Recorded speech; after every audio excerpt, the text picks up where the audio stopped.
I respect your opinion. Oh, I'm so sorry, Brown Robin Bird, but the I respect your opinion term is getting old and overused. I'm not mad at you, and I'm not mean to you. Because opinions don't have feelings.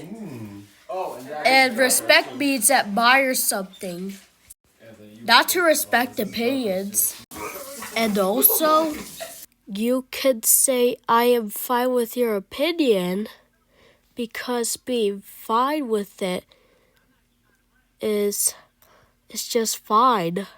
And being okay with being okay with someone's opinion, it is okay. It's okay.